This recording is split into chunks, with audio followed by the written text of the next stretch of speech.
আচ্ছা, আজকে আমি গ্রামারের একটা লেসন, খুব গুরুত্বপূর্ণ জিনিস, সেটা জিরান্ট। জিরান্ট কাকে বলে, তার ডেফিনিশন, জিরান্ট কি, কাকে বলে, এগুলো শুধু বর্ণনা করবো। ডেফিনিশনটা এবং এক্সাম্পল দিয়ে আমি বোঝাবার চেষ্টা করবো অ্যাকচুয়ালি জিরান্ট কি। হ্যাঁ, ছোট্ট ভিডিও দেখো, আমি এটা আলোচনা করছি। দি gerund,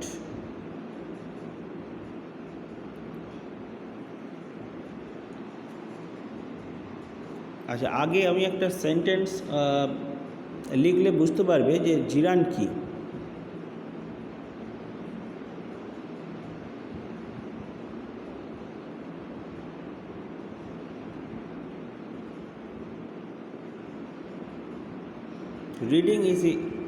Reading is his favorite pastime. তাহলে reading is his favourite pastime. এখানে word reading is form from verb read. এই যে ওয়ার্ড রিডিংটা, এই যে ওয়ার্ড রিডিং, দেখো ওয়ার্ড যে রিডিং কথাটা, এটা কিন্তু ফর্ম হয়েছে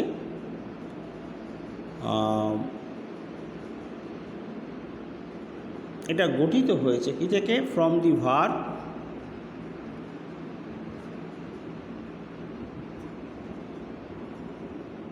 এই ভার্ব থেকে গঠিত হয়েছে। তাহলে কি করে গঠিত হয়েছে না, বাই অ্যাডিং আইএনজি, তাই তো? By adding ING. তাহলে আইএনজি অ্যাড করি এই কথাটা হচ্ছে এখানে গঠিত হয়েছে।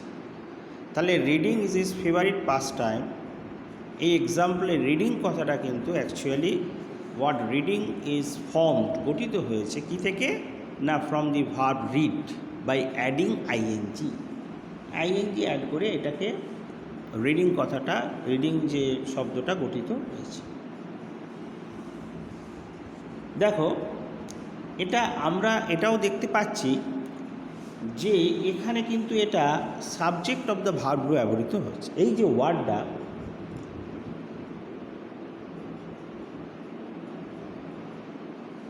এই যে word reading, we see that the word reading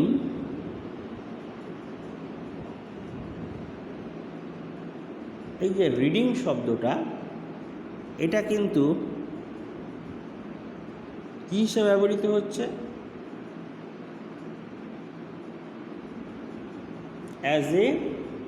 as the subject of the verb, তাই তো? এটা কিন্তু সাবজেক্ট অফ দি ভার্ব রূপে ব্যবহৃত হয়েছে। এই যে রিডিং শব্দটা, এটা আমরা দেখতে পাচ্ছি যে এই যে রিডিং শব্দটা, এটা কিন্তু is used as the subject of the verb, ভার্বের সাবজেক্ট রূপে ব্যবহৃত হয়েছে। এবং এটা কিন্তু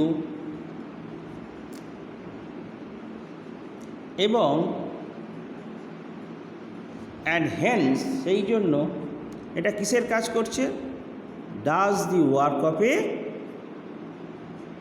নাউনের কাজ করছে, তাই তো? এটা কিসের কাজ করছে? নাউনের কাজ করছে। এই জন্য এটাকে বলা হয়, কি বলা হয়? Verbal noun. It is therefore called, এই জন্য এটাকে বলা হয় ভার্ব আর নাউনের কম্বিনেশন, সেই জন্য এখানে বলা হয় ভার্বাল নাউন। বুঝতে পারছ? এবং এটাই হচ্ছে and it is called gerund. এটাকেই আমরা জিরান্ট বলব, এবং এটাকেই জিরান্ট বলব। তাহলে এটাকেই বলবো ভার্বাল নাউন, এবং এটাই হচ্ছে, এটা ভার্ব এবং এটাকে বলা হয় ভার্বাল নাউন, এবং এটাকে জিরান্ট বলা হয়। It is definitely the combination of verb আর নাউনের একটা কম্বিনেশন। আরও এক্সাম্পল আমি দিচ্ছি ফর বেটার আন্ডারস্ট্যান্ডিং। দেখো, ফার্দার এক্সাম্পল আমি দিচ্ছি।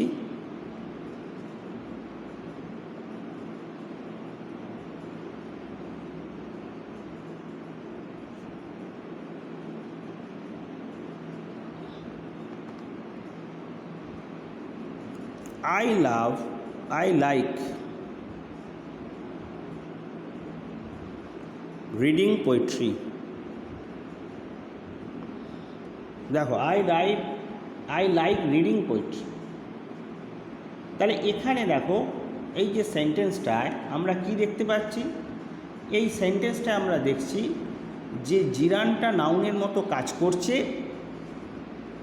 এবং এটা হচ্ছে অবজেক্ট অফ দ্য ভার্ব রূপে কাজ করছে, তাই তো? সেন্টেন্সে আমরা দেখতে পাচ্ছি জিরান হচ্ছে লাইক এ নাউন। এখানে যে জিরানটা কাজ করছে, হ্যাঁ, দ্য জিরান্ট, এখানে জিরানটা কিসের মতো কাজ করছে? Like a noun. Gerund like a নাউনের মতো কাজ করছে, বুঝতে পেরেছ? Is the object of the verb, it definitely is the object of the verb. দেখো ভার্বের অবজেক্ট,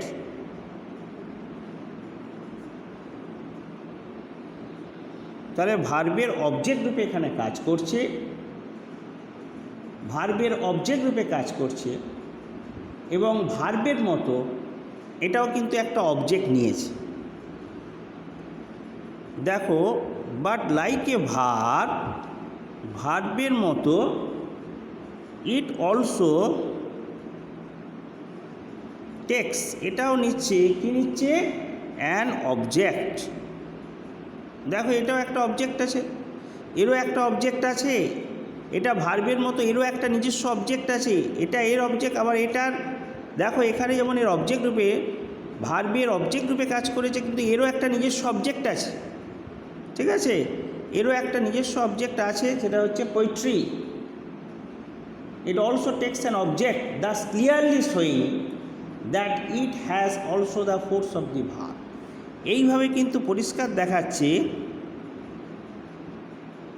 দ্যাট ক্লিয়ারলি শোয়িং, পরিষ্কার দেখাচ্ছে that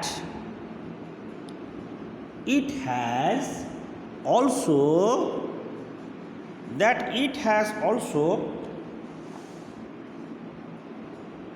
it has also the force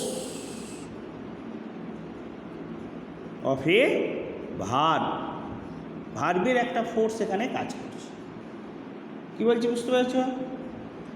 ভার্বের, তাহলে এখানে এটা কম্বিনেশন হয়ে যাচ্ছে, এখানে অরিজিনালি এটা ভার্ব থেকে আসছে রিডিং, আবার এটা অবজেক্টের সাবজেক্ট রূপেও কাজ করছে, clearly showing that it has also the force of the verb, force of the verb তো আছেই, তেমনি এটা নাউন হিসেবেও কাজ করছে, কারণ এর পরেই একটা অবজেক্ট নিচ্ছে, বুঝতে পেরেছো? এখানে বলছে like an noun is the object of the verb, একটা ভার্বের অবজেক্ট রূপে কাজ করছে।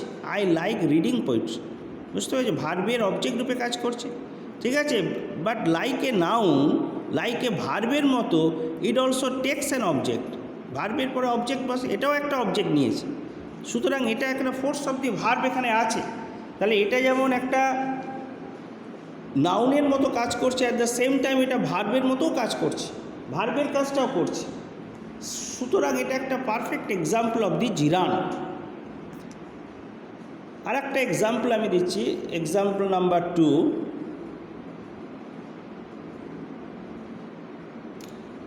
He is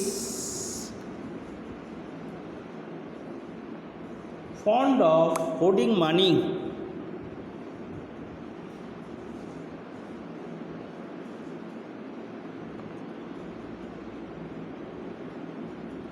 He is fond of hoarding money.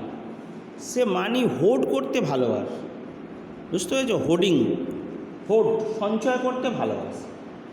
তাহলে এখানে দেখা যাচ্ছে এখানেও জিরানটা কিন্তু নাউনের মতো কাজ করছে, বুঝতে পেরেছো? জিরানটা নাউনের মতো কাজ করছে এবং ইজ গভর্ন বাই প্রিপোজিশন, এর আগে কিন্তু একটা প্রিপোজিশন কাজ করছে, গভর্ন বাই প্রিপোজিশন, কিন্তু লাইক এ ভার্বের মতো এটাও কিন্তু একটা অবজেক্ট নিচ্ছে, লাইক এ ভার্বের মতো এটাও একটা অবজেক্ট নিচ্ছে, বুঝতে পেরেছো? তাহলে এখানে কি বলছি আমি এটা লিখে দিচ্ছি, ইন দিস সেন্টেন্স, এই সেন্টেন্সে কি হচ্ছে না, জিরানটা, দি জিরান্ট কিসের মতো কাজ করছে? Like a noun, like a নাউনের মতো কাজ করছে। তাহলে জিরানটা কিসের মতো কাজ করছে? নাউনের মতো কাজ করছে। কিন্তু ইজ গভর্ন, দেখো এটা কিন্তু গভর্ন হচ্ছে বাই এ প্রিপোজিশন, বুঝতে পেরেছ? Govern by a preposition, it is govern by a preposition. কিন্তু লাইক এ ভার্বের মতো, বুঝতে পেরেছ, it also takes an object, it also takes an object.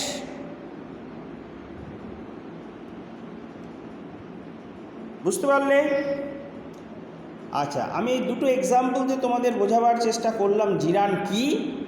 হ্যাঁ, এটা তোমরা ভালো করে দেখবে। এরপরে এটা জিরান্ডের পার্ট 1 করলাম, জিরান্ডের কিন্তু অনেকগুলো পার্ট হবে। হ্যাঁ, আমি সেকেন্ড পার্ট পরেই স্টার্ট করব। আমি এই বলে এটা শেষ করলাম জিরান কি আমি বোঝাবার চেষ্টা করলাম দুটো এক্সাম্পল দিয়ে জাস্ট।